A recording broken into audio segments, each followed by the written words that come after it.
ओम शांति। आज एक टॉपिक पे बात करेंगे, सभी के लिए है, सभी को सुनना भी ज़रूरी है और सतर्कता के लिए भी आपके ज़रूरी है जीवन के लिए। देखिए, कोई भी पब्लिक ग्रुप, मान लीजिए फेसबुक हो या कोई भी आप जिस पे भी ग्रुप में रहते हैं, तो देखिए यह एक तरह से एक फैमिलियर ग्रुप होता है जिसमें हमारे एक पिता के समान उम्र वाला भी व्यक्ति जुड़ा होता है। कोई माता भी होती हैं, बहनें भी होती हैं, बच्चे भी हैं, बड़े भी हैं, बुजुर्ग भी हैं। तो इसमें आप जो है बहुत ही सतर्कता से आप अपने को जोड़ें, लेकिन थोड़ा सोच समझ करके इसको फॉलो करने के समय आपको खुद अपनी सेफ्टी के लिए, खुद अपनी सतर्कता के लिए अपने को ही जिम्मा ठहराना है, अपने को ही जिम्मेदारी लेनी है, दूसरे किसी को नहीं है। क्योंकि यह संसार अलग अलग स्वाद का है, अलग अलग विचार का है, अलग अलग समझ का है। इसीलिए इसे कलयुगी जीवन कहा जाता है। यदि किसी को तीखा पसंद है, यदि आप उसे मीठा देंगे तो वो मीठा पसंद नहीं करेगा, भला आप उसे उसके सामने 10 तरह का मीठा भोजन बना के रख दें। और जिसे यदि खट्टा मीठा मिक्स पसंद है तो वो जो है सिर्फ तीखा खाएगा नहीं, भला आप कितने भी भोजन पकवान उसके सामने रख दें। इसी तरह से ये हमारी सोच, हमारे विचार, हमारे ये समाज में जो चलने वाले अलग अलग थॉट रहते हैं। और यह कभी भी आप नहीं समझिए, बहनों के लिए भी है, भाइयों के लिए भी है, माताओं के लिए भी है, कि आज के समय में सिर्फ हम यह नहीं कह सकते हैं कि एक जो महिला, एक नारी ही जो है गलत काम करती है, या एक भाई ही गलत रास्ते पे या बेकारी सोच रख करके जीवन व्यतीत करते हैं। एक बहन भी, एक महिला भी हो सकती है, और एक भाई, एक जेंट्स भी हो सकता है। उसमें कोई आप नहीं कह सकते, ये संसार ही ऐसा है। किसी पर्टिकुलर पर्सन के लिए यह बात नहीं है, लेकिन यहाँ हमें अपनी जिम्मेदारी अपने हिसाब से उठानी चाहिए। मैं किसी एक विशेष के लिए नहीं कह रही हूँ, ये जीवन ही ऐसा है ना। तो इसमें अलग अलग तरह के लोग हैं। मैं आपको खुद का कुछ एग्जाम्पल के द्वारा आपको बताना चाहूँगी, भाइयों को भी और बहनों को भी, माताओं को भी, और जो भी सभी भाई बहनों के लिए मैं कहना चाहूँगी। क्या होता है, जब हम कुछ कार्य फल अच्छा करें, उसके पीछे भी आपको ऐसे मिलेंगे जो आपको गिराने के या आपको ऊपर देखते हुए पसंद नहीं करते, या कुछ भी आप कह लो उसके लिए। तो आप भी यह जरूर सतर्कता बरतें अपने, जब भी कुछ फॉलो करें। कई बार इस ब्रह्म कुमारी ईश्वरी विश्वविद्यालय से जुड़ करके भी जो अच्छे जो बीके लिखते हैं, बहनें भी देखी हैं मैंने। आप यूँ नहीं समझना कि सिर्फ भाइयों के लिए ये बात है, बहनें भी देखी हैं। वो फ्रेंड रिक्वेस्ट भेजती हैं, और फ्रेंड रिक्वेस्ट का जो प्रोफाइल होता है, प्रोफाइल पिक्चर होता है, वो बड़ा अच्छा लगा करके रखते हैं। कुछ योग से रिलेटेड कुछ डालेंगी, कुछ बहुत अच्छा बाबा का फोटो डालेंगे, कुछ सुप्रीम सोल का फोटो डालेंगे। और जब आप प्रोफाइल में नीचे जाएंगे ना, जब आप उसकी पूरी इंक्वायरी करेंगे, तो इंक्वायरी करने के समय आप देखेंगे, मैं ये क्या कहते हैं, बहनों की बात कर रही हूँ, भाई तो होते हैं लेकिन बहनों की बात कर रही हूँ। बड़ा अच्छा सा उसमें डालेंगे, सिंबल भी बड़ा अच्छा डालेंगे, अपना पिक्चर भी। और नीचे जब आप उसकी तफ्तीश करेंगे, आगे नीचे जाएंगे, प्रोफाइल देखेंगे, तो उसमें गंदे गंदे फोटो, गंदे गंदे सीन, गंदे गंदे ये सब डाले रहते हैं। तो आप देखिए, यूं ही बिना सोचे विचारे कोई भी फ्रेंड रिक्वेस्ट आने से आप उसे एक्सेप्ट करने से पहले थोड़ा उसको देखें, उसको समझें कि ये किसकी आड़ में क्या कर रहे हैं।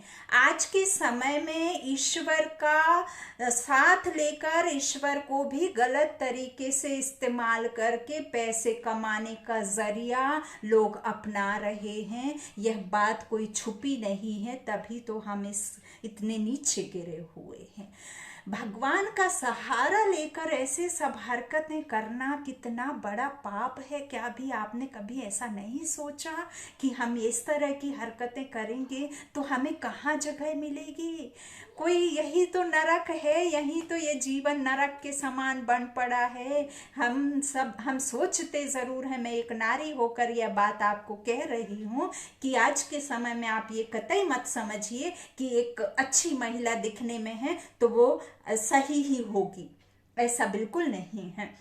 बहुत सोच समझ करके आपको प्रोफाइल को चेक करना है और फिर एक्सेप्ट करना है।